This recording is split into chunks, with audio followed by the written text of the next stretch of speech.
आफ्नै भाषा आफ्नै दस्तावेज अनुमोदित गराउनलाई अर्को चुनाव चाहिँ कोर्नु पर्ला।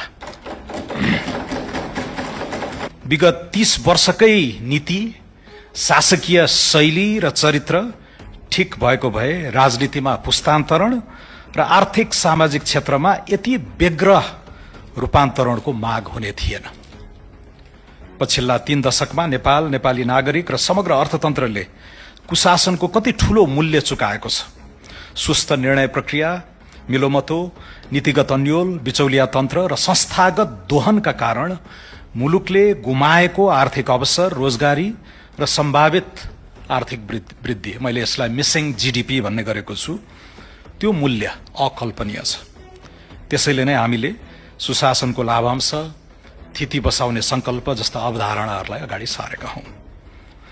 अब पुरानै शब्दजाल, आफूले बोल्दै, लेख्दै, घोक्दै आएका दस्तावेजकै खोजी गर्न उद्यत माननीयज्यूहरूलाई मेरो विनम्र आग्रह छ, इलेक्शंस हैव consequences.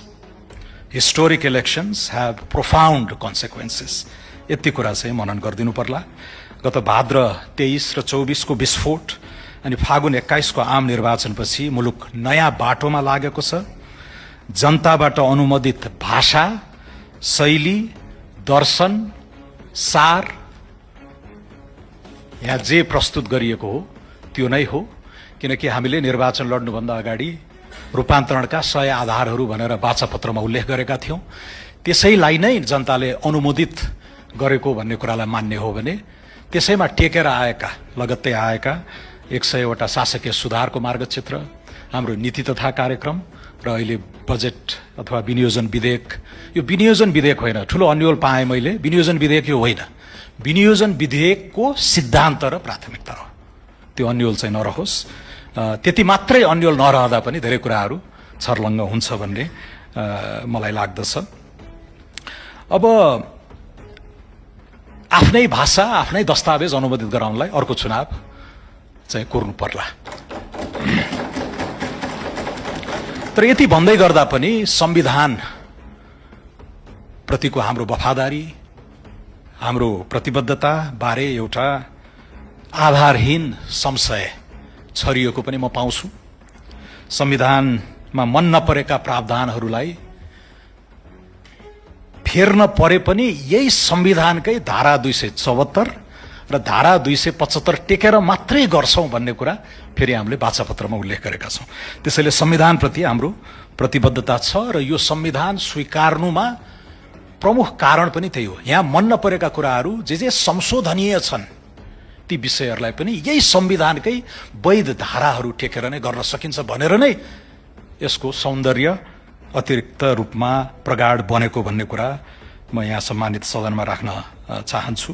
प्रति नेपाल सरकारका तर्फबाट म सम्मान व्यक्त गर्न चाहन्छु। हामी बहुलवादी लोकतन्त्रमा विश्वास गर्छौं, फरक मतको सम्मान गर्छौं। बादे बादे जायते तत्त्वबोध, निरन्तर छलफलबाटै जन्मन्छ नयाँ ज्ञान वा बुझाइ। राष्ट्र निर्माणको साझा उद्देश्यमा हामी सबै बाँधिएका छौं। साधन र साध्य छुट्याउन सक्यौं भने धेरै कुराहरू स्पष्ट हुन्छन् जस्तो लाग्छ। हाम्रो साध्य वा गन्तव्यमा धेरै विवाद छ जस्तो मलाई लाग्दैन। एउटा सुशासित समुन्नत नेपालको चाहना हामी सबैको हो।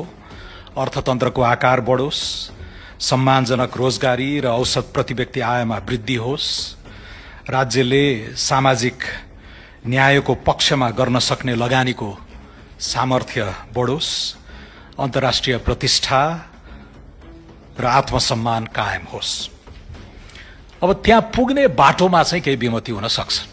साध्य र गन्तव्यमा विमति नहोला, पुग्ने बाटोमा चाहिँ जरुर केही विमतिहरू छन् र फरक ढंगले यो बाटो चाहिँ फरक ढंगले नै अगाडि लानुपर्छ भनेर नै राष्ट्रिय स्वतन्त्र पार्टी जन्मिएको हो। र